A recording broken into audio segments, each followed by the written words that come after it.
Boa noite. Abram todos comigo o santo livro no Evangelho segundo o relato de Mateus, o capítulo 10. Mateus, capítulo 10.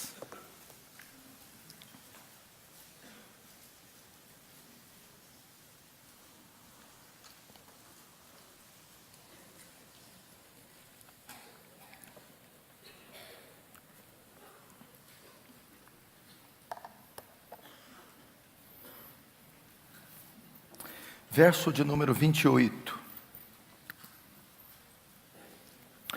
Diz assim a palavra de Deus, é Jesus quem está falando aqui. Não temais os que matam o corpo, e não podem matar a alma. Temei antes aquele que pode fazer perecer no inferno, tanto a alma como o corpo. Feche os olhos, vamos orar. Pai Santo,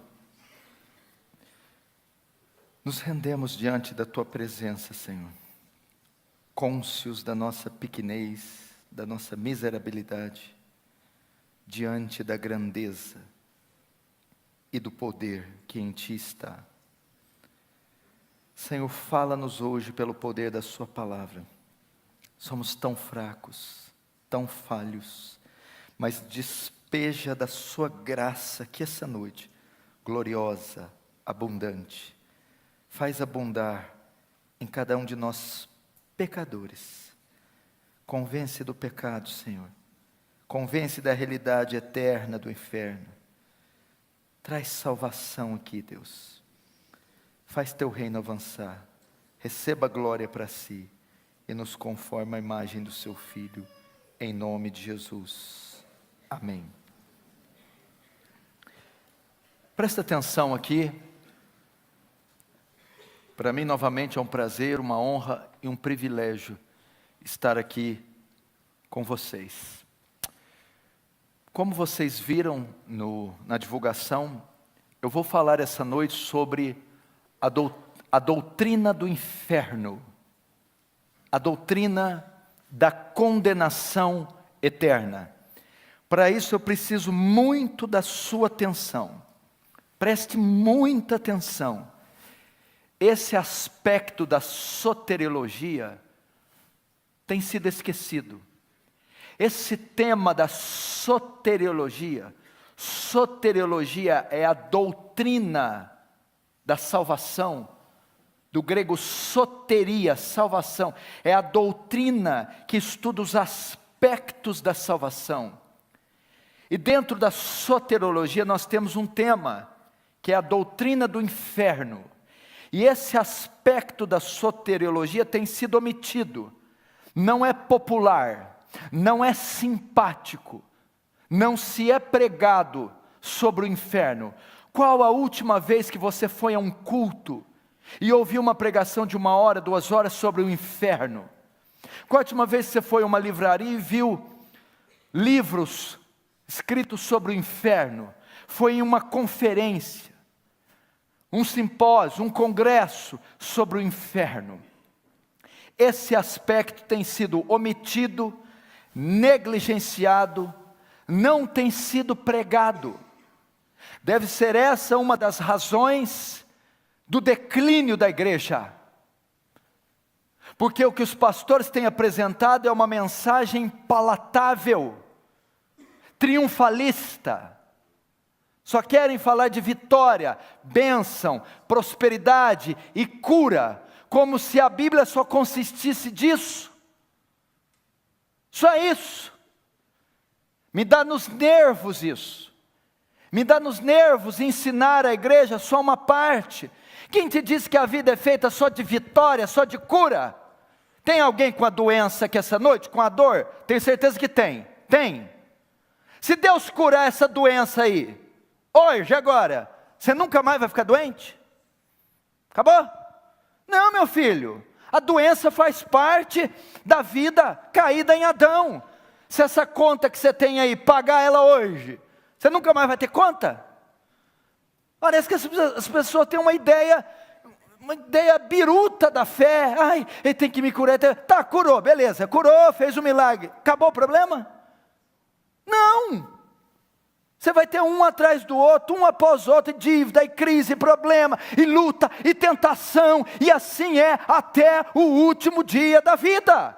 Ao invés de nós buscarmos essas coisas, devíamos estar buscando o quê? Crescer em santidade, em amor a Deus, em amor ao próximo, crescer em graça e em conhecimento, pregar o Evangelho. Deixa as dores aí, meu filho, aprende a conviver com elas. Deixa os problemas, eles nunca vão sumir daqui. Sabe, uma coisa, eu vim buscar a minha bênção. Eu não vim buscar bênção coisa nenhuma. 20 anos atrás eu recebi ela, quando eu me converti. Eu recebi a grande bênção, que é a salvação, que é o Evangelho. Se eu quero alguma coisa mais do que isso, sabe o que eu tenho que fazer? Acordar cedo, trabalhar, estudar, ralar. Não envolve Deus nessas coisinhas não, gente. Uma coisa de doido, o povo não quer trabalhar, o povo não quer estudar. Deus tem que ficar fazendo tudo. Eu acho que essa é a razão, pastor Ivaldo, a igreja está perdendo batalha espiritual. Porque os anjos, em vez de ficar defendendo a gente, está levantando multijolo, está trabalhando em concessionária para despachar carro, despachar casa, virou farmacêutico, cirurgião, o anjo está fazendo tudo. Menos cuidar da vida espiritual dos outros. Mas porque a demanda é tão grande. Você quer comprar uma casa, meu filho? Comece a economizar, meu querido. Você quer deixar de ficar doente? Para de comer torresmo, para de beber. Gente do céu, a igreja virou o quê? Virou o Mercadão de São Paulo. Virou a zona cerealista. Virou, sabe Deus o que é 25 de março. Não, gente, tenha dó. Vamos entrar nesse lugar para cultuar o grande eu sou. Vamos entrar aqui para adorar o Senhor. Isso aqui é um centro de adoração a Deus. Isso aqui não é cultuar o homem. Gente do céu, a igreja ficou antropocêntrica. Virou uma feira livre. Não, tem um ser aqui, grande em força, forte em poder, cheio de glória. E ele veio aqui para ser adorado, para ser cultuado. E nós não viemos aqui mendigar bênção alguma, viemos oferecer nosso corpo como instrumento santo, vivo e agradável a Deus, que é o nosso culto racional. Esse é o sentido da fé cristã, poxa. E nós temos que falar sobre o inferno. Eles estão omitindo a doutrina do inferno. E engraçado que na Bíblia se fala mais sobre o inferno do que sobre o céu. Na Bíblia, você encontra no Novo Testamento mais relatos sobre o inferno do que sobre o céu. E por incrível que pareça, teve um homem que mais falou do inferno do que do céu. Foi John Wesley? Não. Foi George Whitefield? Não. Foi Paulo? Não. Pedro? Não. Moisés? Não. Foi Jesus Cristo, o Filho de Deus, quem mais falou do inferno. Então quem sou eu para não falar do inferno? Winston Churchill, o primeiro-ministro da Grã-Bretanha na Segunda Guerra, diz: a decadência da sociedade inglesa se dá ao fato que os púlpitos da Inglaterra pararam de pregar sobre o inferno. Pregue sobre o inferno, pregue sobre o céu, pregue sobre a segunda vinda de Jesus, e a igreja vai se avivar. O que está acontecendo hoje é que muitos não acreditam mais na doutrina do inferno. A sociedade pagã aí fora, bem como a igreja contemporânea, não acredita na existência de um lugar como o inferno. Outros não acreditam que o inferno é como ele é, um lago de fogo.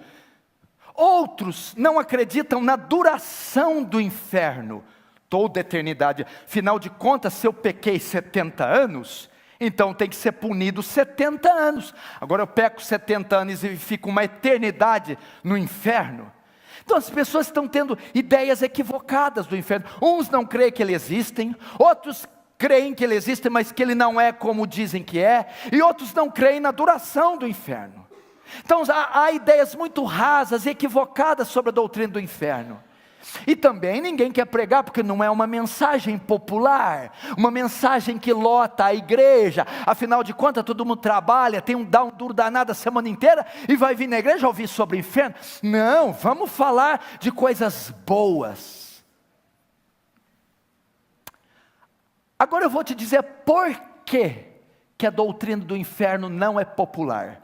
Por que não se prega sobre o inferno? Ao longo da história da igreja, foram-se criando conceitos equivocados sobre o inferno, que fizeram com que o povo dessa época não cresce no inferno. Vou falar novamente. Ao longo da história da igreja, ao longo do período da história da igreja, a igreja tem 2000 anos, começou em Atos, até hoje. Ao longo da história da igreja, foram se criando conceitos, ideias equivocadas a respeito do inferno, que fizeram com que as pessoas desse século não crescem mais nessa doutrina.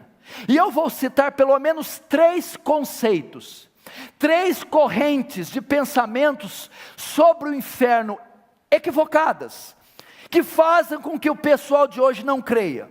É o agnosticismo, o aniquilacionismo e o universalismo. São 3 conceitos equivocados do inferno que fizeram que as pessoas não crescem mais. Primeiro, o agnosticismo. O que é o agnosticismo? Para sabermos o que é essa corrente de pensamento, precisamos saber o que significa a palavra agnóstico. Vem de um termo grego chamado gnosis. Gnosis quer dizer conhecimento. Agnosis, o que é o A? O A é a partícula negativa, não, sem. Agnosis, sem conhecimento. O agnosticismo, sem conhecimento, ele ensina que não há conhecimento suficiente do inferno para saber se ele existe. Ninguém nunca foi lá e voltou, não há fotos, não há evidências. Então, se não há conhecimento, vestígio, provas, não há quem tenha ido e voltado, não há conhecimento suficiente, então não pode existir um lugar como esse. Os agnósticos não creem na existência do inferno por dizerem que não há evidências suficientes de um lugar como esse. Segundo conceito que surgiu ao longo do tempo, o aniquilacionismo.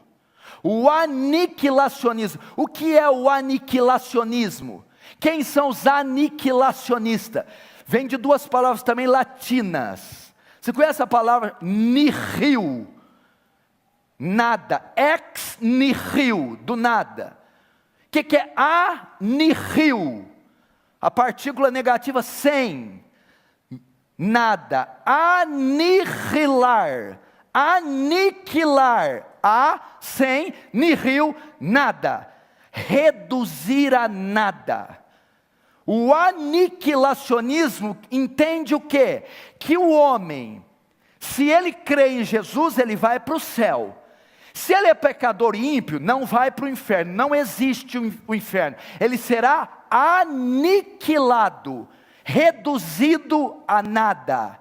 Significa que o pecador que morre sem Jesus, o corpo e a alma é destruído, deixa de existir, é aniquilado, reduzido a nada. Existem aniquilacionistas hoje? Sim, as testemunhas de Jeová são aniquilacionistas. Elas creem que um pequeno grupo vai para o céu, 144 mil, a seita tem 3 milhões, vão disputar no tapa quem é que sobe, não sei como é que faz. Exegese pobre de 144 mil, que coisa mais pobre. Talvez é porque quando fizeram exegese, a seita tinha 1.000, 1.200, então cabia gente, mas eles não sabiam que ia crescer tanto. Os aniquilacionistas creem nisso. Existem aniquilacionistas? Sim, as testemunhas de Jeová. Existem agnósticos hoje? Sim, os ateus. Muitos ateus são agnósticos. E há uma terceira corrente de pensamento equivocado sobre o inferno. Essa é que está na moda. Está assim de crente que crê. Os universalistas. O universalismo vem da palavra kata e holos. Quer dizer junto e todos. Todos juntos. O que o universalismo ensina? Que no final dos tempos, quando Deus redimir a terra e dar ela totalmente ao governo de Cristo, todos serão salvos, todos, os crentes e os descrentes, os justos e os ímpios, todo mundo vai para o céu. O universalismo chega a dizer o absurdo que no final dos tempos, até o diabo será salvo. Deus vai abrir o inferno e sai, capetada, vai todo mundo para o céu. O universalismo crê nisso, que os santos, justos e os injustos vão ser salvos. Quem estudou, não estudou para a prova, no final todo mundo vai passar de ano. É o sonho de qualquer brasileiro estudante. Por quê? E por incrível que pareça, um dos maiores exegetas do século XX, John Stott, era universalista, por causa de Atos 3,19 e Efésios 1,9, segundo o seu beneplácito que propuseram em Cristo, de fazer convergir nele, na dispensação da plenitude dos tempos, todas as coisas, tanto nos céus e na terra. O Atos 3,19 e 21 diz que o qual convém que o céu contenha, até os tempos da restauração, de tudo, dos quais falou Deus pela boca dos seus profetas. Por causa de um termo grego aqui, apocatástase, a restauração de todas essas coisas. Alguns exegetas, alguns teólogos entendem que este verbo grego significa que no final, Deus vai restaurar tudo através de Jesus e vai salvar todo mundo. Então vai entrar no céu toda a raça humana, desde Adão, todos receberão perdão, quem crê, quem não crê, o justo, o ímpio, até Satanás. Por incrível que pareça, na igreja de Cristo, se é que podemos chamar de igreja de Cristo, está assim de universalistas. Agora, existe um quarto conceito, é o conceito bíblico, a visão bíblica do inferno.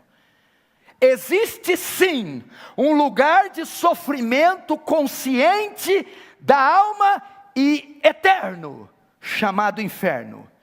Existe um lugar de sofrimento consciente da alma e eterno, chamado inferno. Esse é o conceito bíblico. A doutrina do inferno não é exposta e ensinada claramente no Antigo Testamento. É no Novo Testamento que vamos ter ideias mais claras sobre o inferno. Paulo em suas cartas faz menção da doutrina do inferno. João fala em Apocalipse da doutrina do inferno. Mas é Cristo quem propicia o mais amplo ensino sobre o inferno. Em Mateus 5,22, ele diz do fogo do inferno. Mateus 5, 29 e 30 diz que a punição será mais severa no inferno do que perder um membro do corpo. Mateus 7, 19 diz que a árvore que não produz fruto será lançada no inferno. Mateus 8, 12 diz que serão lançados nas trevas exteriores. Mateus 13, 40, 50, a parábola do joio diz que no final serão lançados no inferno. Marcos 2, 42, 48... diz que é o lugar onde o verme não morre, o fogo não se apaga. E na parábola dos talentos, das bodas, das ovelhas, ele diz para aquele que condena, que irão para o inferno. O ensino sobre o inferno não pode ser negado, pois é uma doutrina explicitamente bíblica. Negar a doutrina do inferno é negar a própria palavra de Deus. Existem 4 palavras para inferno na Bíblia. Presta atenção. Existem 4 palavras para inferno na Bíblia: Sheol, Hades, Guiena e Tártaros. A Bíblia, quando quer designar inferno, ela usa 4 palavras: Sheol, Hades, Guiena e Tártaro. Sheol é a palavra do Antigo Testamento, a palavra hebraica, que significa sepultura, túmulo, mundo dos mortos e inferno. Hades é a palavra grega, a transliteração grega do hebraico Sheol, que significa também sepultura, que significa morte, que significa mundo dos mortos ou inferno. Existe a palavra Tártaros, que é mencionada uma vez só na Bíblia, está nas cartas de Pedro, que é designada para o abismo, onde os demônios estão aprisionados até o dia do juízo. E existe a outra palavra que é Guiena, Guiena, o vale de Rinom. E eu quero falar um pouco sobre Guiena. O que é o Guiena? Guiena é a palavra mais forte e a que mais expressa o inferno. Guiena é uma palavra composta de 2 palavras, que significa Ge-Rinom. É o vale de Rinom. O que é o vale de Rinom? Essa palavra era usada no Antigo Testamento para designar o vale de Rinom. Vale de Rinom era um local onde o rei ímpio Manassés queimava seus filhos ao deus Moloque. Era um lugar onde os reis pagãos e Manassés erigiam uma estátua de um deus chamado Moloque. E colocavam fogo dentro, e jogavam crianças para ser incineradas, oferecidas a Moloque, eram queimadas. Manassés ofereceu seus filhos para serem queimadas ao deus Moloque. Jeremias 7 chama o vale de Rinom de vale da matança. No Novo Testamento, na época de Jesus, onde era o vale de Rinom? Para que ele servia? Na época de Jesus, o vale de Rinom era o lixão da cidade de Jerusalém. Jerusalém, uma grande cidade, depositava o seu lixo em um vale, no vale de Rinom. E o que acontecia lá?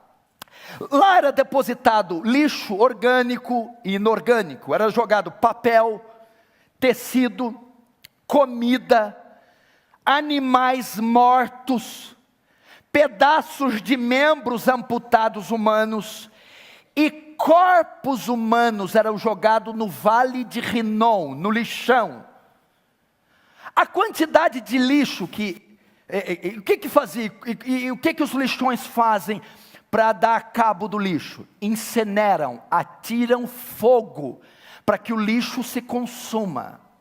A quantidade de lixo que o vale de Rinom, o lixão de Jerusalém, recebia, era tão grande, que o fogo nunca apagava, sempre estava recebendo lixo, de modo que o fogo estava constantemente pegando. E aquele fogo queimava o quê? Lixo, animais e cadáveres de homens, cheios de verme. Por isso Jesus vai dizer, onde o fogo não apaga, a ferida não cicatriza e o verme não morre. Quando Jesus quis expressar para os judeus o que é o inferno, ele diz, olhe para o vale de Rinom. O inferno é como ele, onde o fogo não apaga, onde o verme não morre, a ferida não cicatriza, e corpos queimarão constantemente. Isso é o inferno, o lugar onde o lixo da humanidade será colocado. Vocês entenderam? Agora vamos entender. Quem morre hoje, vai para onde? Quem morre hoje com Jesus, o crente, se morrer hoje, vai para onde? O corpo vai para a sepultura, a alma vai para o céu. Não existe doutrina do sono da alma, ninguém fica dormindo no túmulo. Essa ideia de dormir, de sono da alma, vem da interpretação errada da carta de Paulo aos Tessalonicenses. Irmãos, não quero que sejais ignorantes a respeito dos que dormem. Quando Paulo fala dormem, ele está usando um eufemismo. O que é um eufemismo? É usar uma palavra mais leve no lugar de uma palavra grave, para não ofender. Por exemplo, quando alguém da sua família morre, ninguém liga lá, seu pai morreu. É muito forte falar, seu pai partiu. É um eufemismo, seu pai faleceu. Você usa uma palavra mais leve, no lugar de uma palavra grave. Então Paulo, para consolar os tessalônicos, que estavam sensíveis, diz, não sejais ignorantes a respeito daqueles que dormem, daqueles que estão mortos, que morreram. Então não tem ninguém dormindo. Quem morre hoje com Cristo, vai para o céu. Qual a base bíblica? A passagem da crucificação, quando o ladrão diz para Jesus, mestre, lembra-te de mim quando entrar no teu reino. Jesus diz, em verdade, verdade te digo, hoje mesmo estará comigo no paraíso. O ladrão, quando morreu na cruz, o corpo foi para onde? Para o túmulo. A alma para o céu, para o seio de Abraão, para o paraíso, para uma bem-aventurança celeste. Jesus, quando morreu, o corpo foi para onde? Para a sepultura, que José de Arimateia comprou. E a alma? Para o paraíso. O ímpio, sem Jesus, quando ele morre, para onde ele vai? O corpo do ímpio vai para a sepultura. E a alma? Vai para o Hades. Hades. O que é o Hades? O Hades é o lugar que os ímpios estão, as suas almas estão lá, estão sofrendo. Se você conhece um ímpio que morreu mês passado, o ano passado, 10 anos atrás, há 10 anos ele está no Hades, há 10 anos ele está no suplício, está lá. E o Guiena, presta atenção, o Hades é um lugar que só a alma está. O Guiena é o lugar que está o corpo e a alma. Quando você vai para a parábola do rico e Lázaro, a Bíblia diz que o rico está no Hades, porque só está a alma. Quando você vai para Mateus 10, onde eu disse, lá a palavra grega não é Hades, é Guiena. Por quê? Porque Jesus diz, vai perecer tanto a alma quanto o corpo.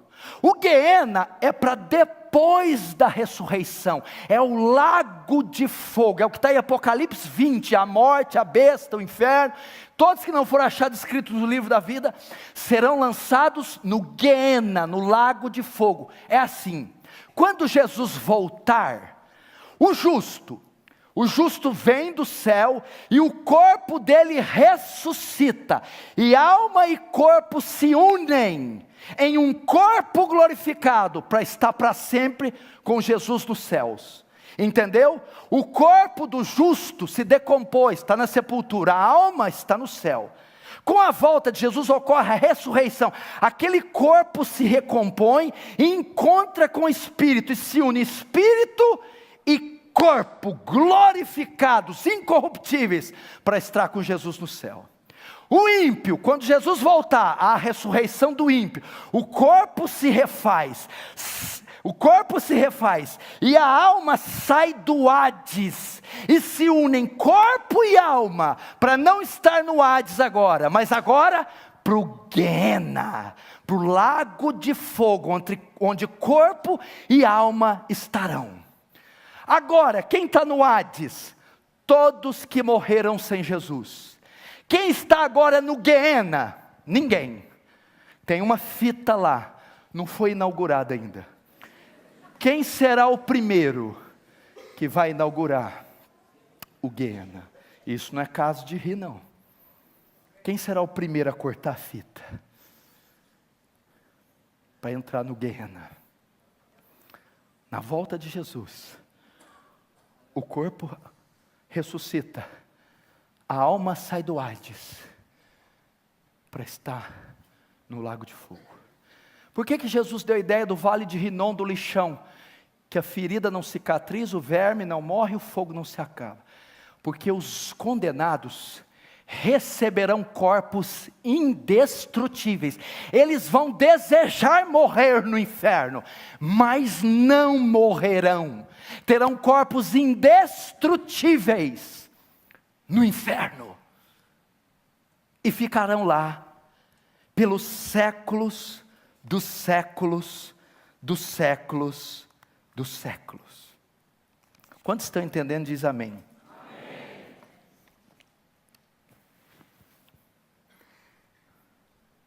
Essa é a doutrina do inferno. Agora, vamos ver algumas características do inferno. Como é esse lugar? Tem gente que fala que o inferno é aqui. Inferno bom com boate, com escola gelada. Inferno, como é esse lugar? Vamos ver algumas características que a Bíblia traz. Abre comigo em Lucas capítulo 16.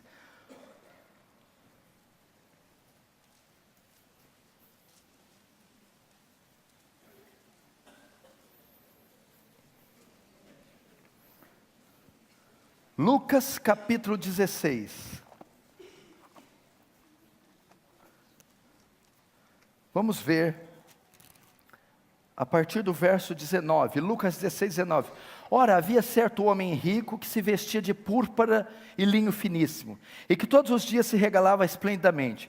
Havia também certo mendigo chamado Lázaro, coberto de chagas, que jazia à porta daquele, e desejava alimentar-se das migalhas que caíam da mesa do rico, e até os cães vinham lamber-lhes as úlceras. Aconteceu morrer o mendigo e ser levado pelos anjos para o seio de Abraão. Morreu também o rico e foi sepultado. No inferno, agora começam as características. Estando em tormentos, levantou os olhos, viu de longe Abraão e Lázaro no seu seio. Então clamando disse: Pai Abraão, tem misericórdia de mim, manda Lázaro que molhe a água à ponta do dedo e me refresque a língua, porque estou atormentado nessa chama. Diz porém Abraão: Filho, lembra-te que recebeste os teus bens em vida, e Lázaro igualmente os males. Agora porém aqui ele está consolado, tu em tormentos. E além de tudo está posto um grande abismo entre nós e vós, de sorte que os que querem passar daqui para vós outros não podem, nem os de lá para nós. Até aí. Aqui nós temos uma parábola que mostra duas pessoas morrendo e dois destinos diferentes. Um vai para o céu, outro vai para o inferno. E aqui Deus, por sua soberania, quis descrever detalhes do inferno e não do céu. Primeira característica do inferno, a Bíblia fala aqui no verso 22, ver se é isso mesmo, verso 22, está escrito a palavra tormentos. Ver se é isso, 23, tormentos. Veja só, primeiro, característica do lugar, é uma colônia de férias o inferno, um lugar que vai ter loiras bonitas com álcool, e uma boate, igual aquela do Blade, descendo sangue para os vampiros, aquela coisa. A Bíblia diz que o inferno é um lugar de tormentos. O inferno é um lugar de sofrimento. Sofrimento. Notem que ele usa o plural, tormentos no plural. O que significa tormentos e sofrimento? O inferno é o local onde vai haver o completo despejar da ira de Deus sobre o ímpio. Isso é o inferno. Apocalipse 20:10, e o diabo que os enganava foi lançado no lago de fogo e enxofre, onde então a besta e o falso profeta de dia e de noite serão atormentados. Mateus 25, 41, 46 diz: então dirá também aos que estiverem à sua esquerda: apartai-vos de mim, malditos, e irão estes para o tormento eterno. Você tem ideia do que é isso? Sofrimento. Eu não sei, há especulações quanto se é fogo literal, o que é a substância do inferno, se vão queimar, torrar, não sei. Uma coisa eu sei: o inferno é o completo despejar da cólera, da ira de Deus. Só para você ter uma ideia, o que pode ser o inferno? A Bíblia diz em Apocalipse 14 que os tais beberão do vinho, do furor, do lagar, da ira do Deus Todo-Poderoso. Usa o termo lagar. O que é lagar? O lugar que faz uva. É um compartimento, um caixote. Pensa num caixote, que embaixo tem furos, saídas com canos, dutos, que terminam em baldes, recipientes. O viticultor colhe as uvas e enche o lagar, o caixote enche. Depois ele salta lá dentro e começa a pisar as uvas. E ao pisar vai extraindo o suco, que vai passando pelos dutos até o recipiente. Dali se extrai o vinho, suco de uva. Este lagar é o inferno. As uvas são os pecadores que ali estarão, e os pés de bronze que pisam as uvas são os pés do cordeiro em forma de ira, e o suco que sai das uvas é o sangue dos pecadores. Isso é o inferno, a ira de Deus. E aquele que viver em pecado beberá do cálice da sua ira, cada gota da ira de Deus. Não brinque com o inferno. Não brinque com o inferno.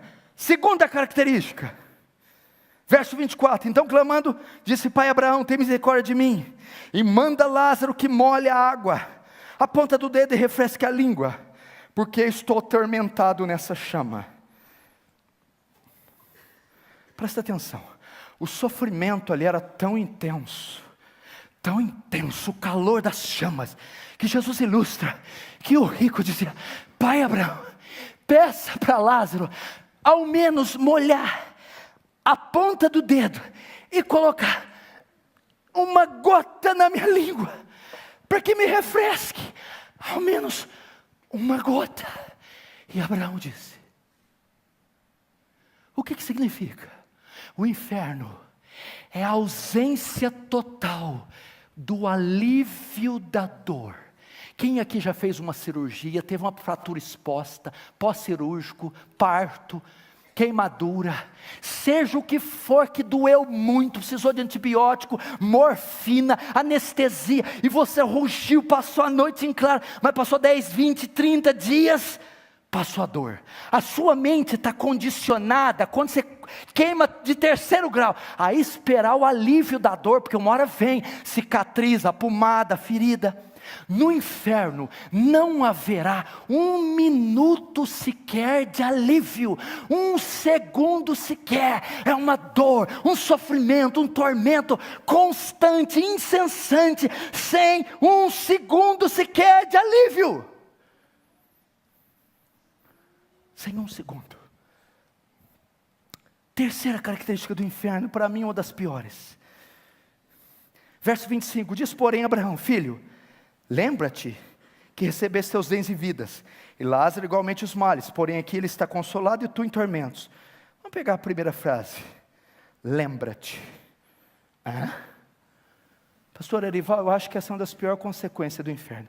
Lembra-te. Lembra-te significa que a memória não vai ser tirada no inferno.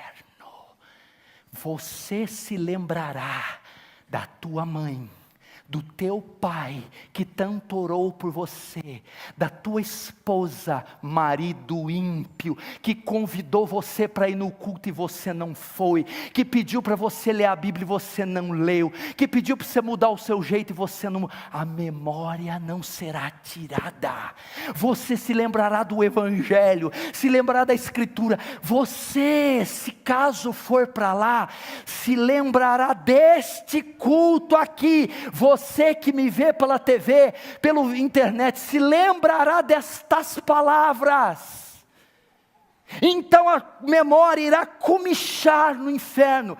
Vai se lembrar das oportunidades que teve, de fazer o bem e não fez, de receber o Evangelho e não recebeu, de crer e se arrepender e não creu, de abandonar o pecado, o vício, a droga e não o fez. Então lá se lembrará de cada cena. Quer juízo pior que esse? Quarto, verso 26, e além de tudo está posto um grande abismo entre nós e vós, de sorte que os que querem passar daqui para vós outros não podem, nem os de lá para nós. Quarta característica do inferno: você nunca mais estará na presença de um santo, nunca mais verá um pastor, nunca mais verá aquela mãe de oração, nunca mais estará com a sua esposa. Nunca mais, há um abismo entre o céu e o inferno, nunca mais ouvirá um louvor, nunca mais cultuará o Senhor, nunca mais estará na presença de um homem ou uma mulher piedosa. E a Bíblia diz que os que de lá querem passar para lá, não pode. Você vai buscar saídas no inferno, não há saídas. Uma porta para abrir, não há portas. Um muro para saltar, não há muros. Um túnel para entrar, não há túneis. Não há saída, é uma dimensão escura, negra, que tem caminho e porta só de entrada. Você gritará: mãe! Não tem mãe no inferno. Nunca mais verá um beija-flor, uma samambaia, um rio. Nunca mais verá uma rosa. Você esquecerá que existiu o amarelo, o vermelho. Você esquecerá do som, das cascatas, do céu, das estrelas. Só escuridão e trevas. Quinta e pior consequência do inferno para mim, porque ela é a mistura de todos os anos, de todas as coisas.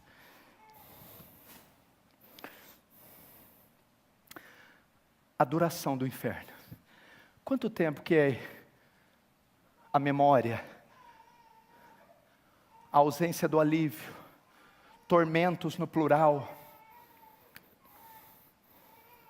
Quanto tempo vai ser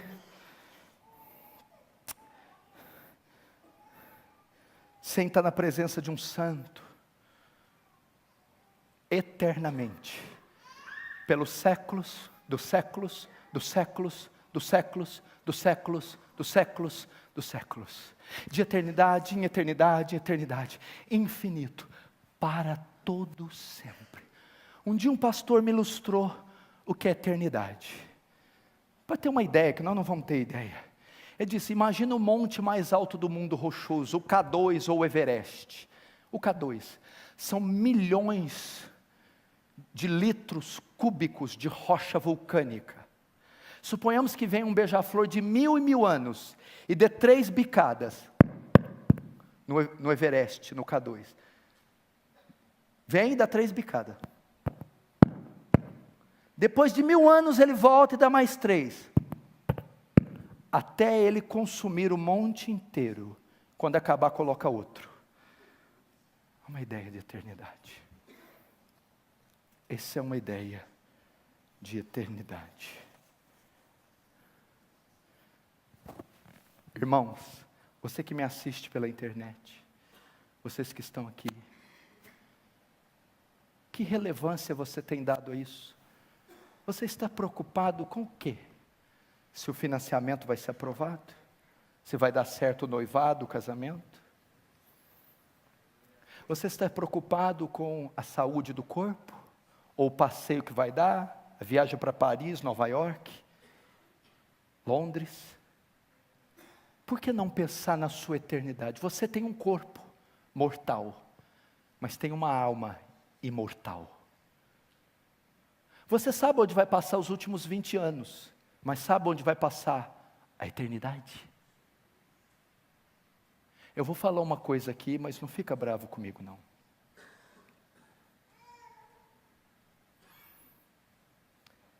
Tem pessoas que estão aqui sentadas, e pessoas que estão me vendo pela internet, que vão para esse lugar. Eu falo isso com dor no coração. Que vão pecar ainda essa noite, e vão viver como se nada que foi dito aqui fosse dito. E eu não vou poder fazer nada. Tem pessoas aqui que estão escondendo pecados hediondos. Deus sabe o que você fez hoje, ontem, mês passado. Deus sabe o que você tem pensado, aonde essa mão sua andou, esses olhos, seu coração. Eu não estou nem um pouco preocupado com o teu corpo, com o teu casamento, com o teu carro, com as tuas doenças. O que tirou o meu sono foi aonde você vai passar a sua eternidade. Deixa essas migalhas de lado, rapaz. Para de brigar por causa dessas coisas estúpidas, mulher. Para de ir atrás de sonho, fantasia e vento. Esse mundo é pó. é como a erva, vai passar. Daqui um dia você vai estar tão enrugado, tão velho, que teu filho vai precisar dar banho em você. E todos esses sonhos idiotas, você vai ver que foram ilusão. E o que vai valer é só o que você fez para Cristo. Como eu faço, pastor, para não ir para um lugar como esse? Você pode ir. Se você é um falso cristão, você pode ir. A única maneira de ir é o que está em Romanos 10, 13 e 15. Você que me assiste, ouça. Porque há de ser que todo aquele que invocar o nome do Senhor será salvo. Como, pois, invocarão aquele em quem não creram? E como crerão naquele de quem não ouviram? E como ouvirão se não há quem pregue? Como pregarão se não forem enviados?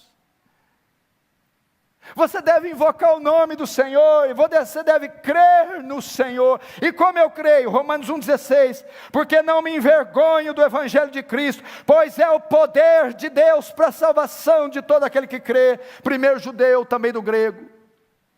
1 Coríntios capítulo 1, aprove a Deus salvar o homem pela loucura da pregação. É a pregação do Evangelho, não é da prosperidade, da vida melhor, da cura do corpo, da felicidade temporal, do carro, do casamento. É a pregação do Evangelho. O que é o Evangelho?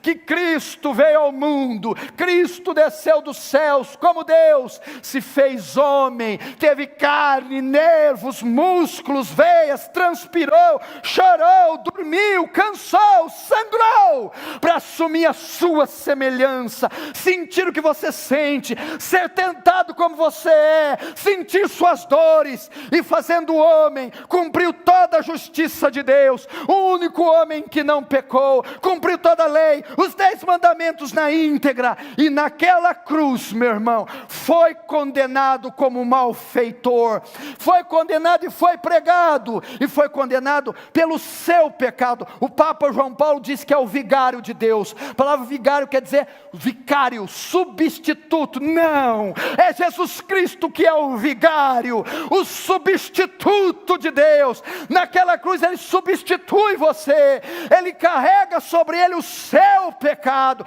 mentiras, seus vícios, seus adultérios, o ódio, a inveja, a ignorância, o rancor, o ressentimento. Leva eles no seu corpo, e levando eles, ele é sentenciado, e ele é julgado culpado pelo meu pecado, culpado pelo seu pecado, culpado pelo nosso pecado, e por ser culpado, ele tem que pagar, ele paga. Como ele paga? Deus precisa satisfazer a justiça dele, Deus precisa punir o pecado. Como Jesus levou o pecado sobre ele, para não punir a gente, Deus pune o próprio filho, e o mata, e o esmaga. Aprove a Deus moê-lo fazendo enfermar. Então Jesus morre na cruz, pagando pelas minhas mentiras, pelos meus adultérios, pelos seus vícios, pelo seu rancor, pela sua chatice, pela sua idolatria, pela sua obstinação. Mas não fica só aí. Como eu sei que esse sacrifício foi suficiente, como eu sei que isso só pagou o meu pecado do mundo inteiro, como eu sei que Deus aceitou isso, é que no terceiro dia da sepultura, a pedra rola, e ele ressurge dos mortos. Jesus ressuscitou dos mortos. E ao ressuscitar, ele prova que Deus se satisfez com o seu sacrifício. Tetelestai, está consumado.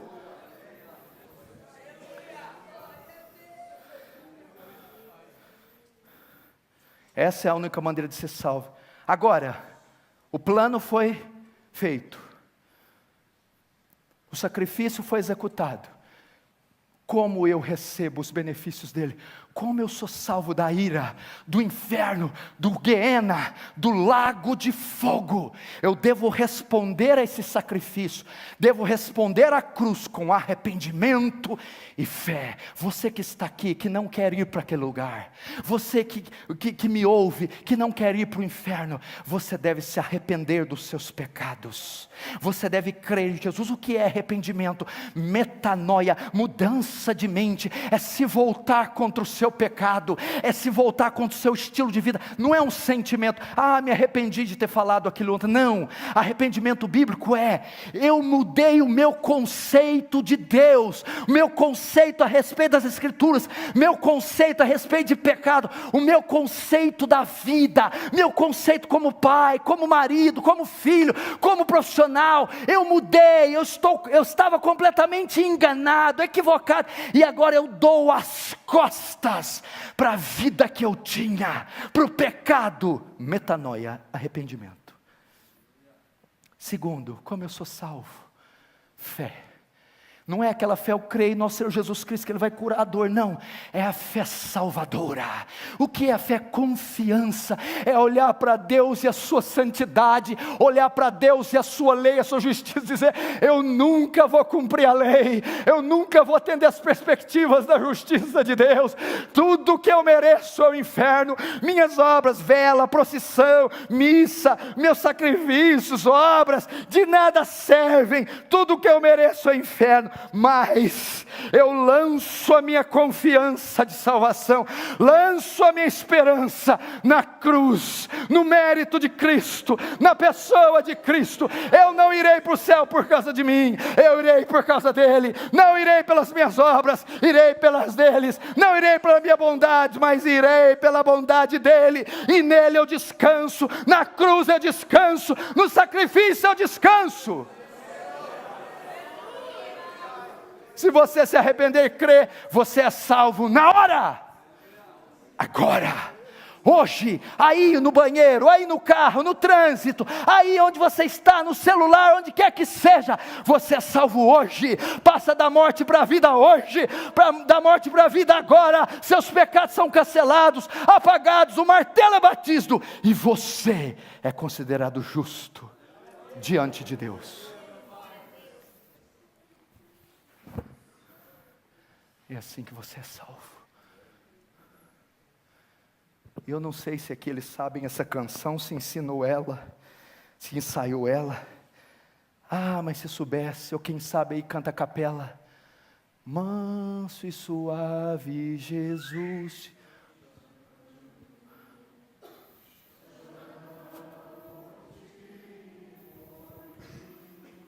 Mais forte.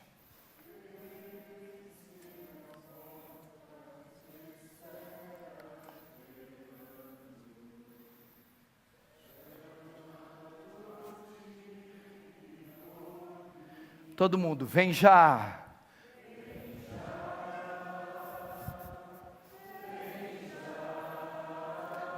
Alma cansada.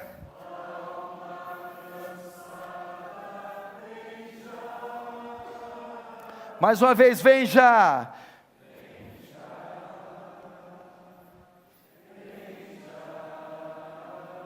Alma.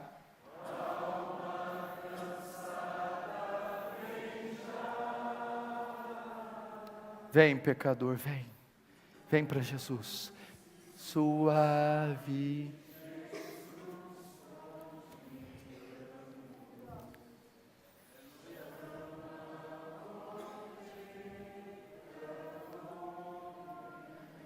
Amém.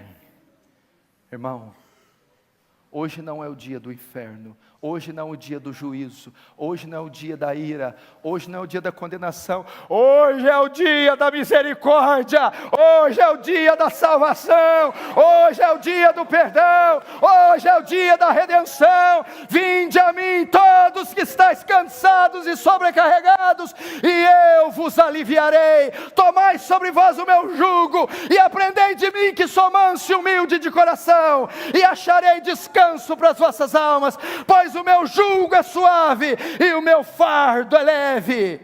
todo aquele que vier a mim, de maneira nenhuma eu lançarei fora. Venha a Cristo, lance-se a Cristo, se jogue a Cristo, meu irmão. Vamos ficar de pé.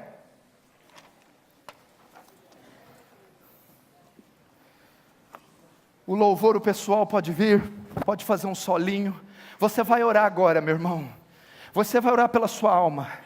Se você tem certeza da salvação, vai orar para aqueles que você ama e dizer: Deus, eu não quero que o meu pai, minha mãe, minha filha, meus amigos vão para o Guiena, vão para o Hades, vão para esse lugar. Salva-os, salva-os, salva-os. Se você não tem certeza, vai dizer: Senhor, hoje eu tive convicção do meu pecado, salva-me, salva-me, salva-me, perdoa-me. Ore, meu irmão, ore de verdade, soluce, ajoelhe, chora, mas não vá daqui sem ter certeza da sua salvação. Ore, meu irmão, por favor, ore.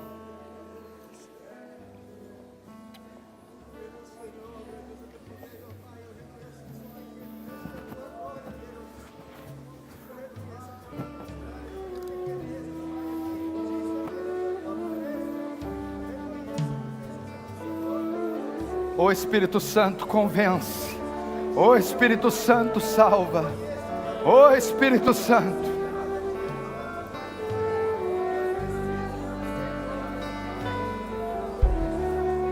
Ora, meu irmão, você ainda está muito tímido. Ora, agora não é hora de ter vergonha, agora não é hora de ser tímido. Ora, é vindo a morte, é céu, inferno. Ore, ore nesse local. Minha casa será chamada casa de oração. Oh Deus, aviva essa obra, Deus. Aviva essa igreja, Deus. Aviva-nos.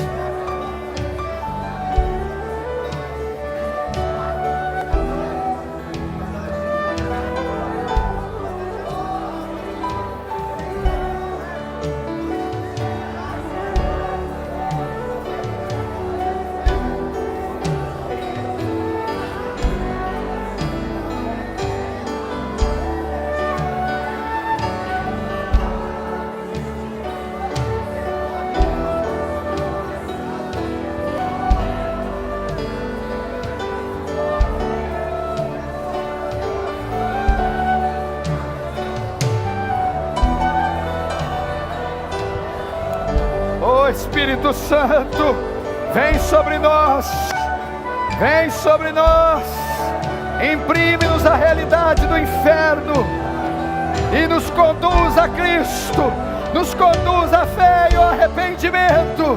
Salva São Paulo, salva, Senhor, esse país, salva, Senhor.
Irmão, olhe para cá agora. Olhe para cá.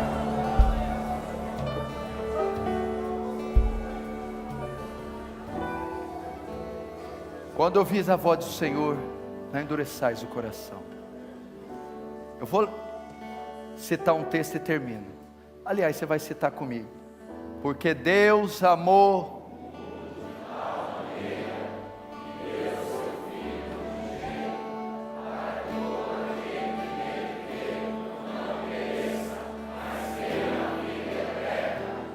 Amém?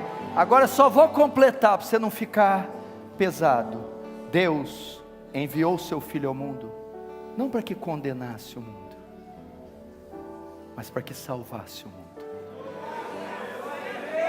Jesus não veio aqui condenar ninguém, veio salvar.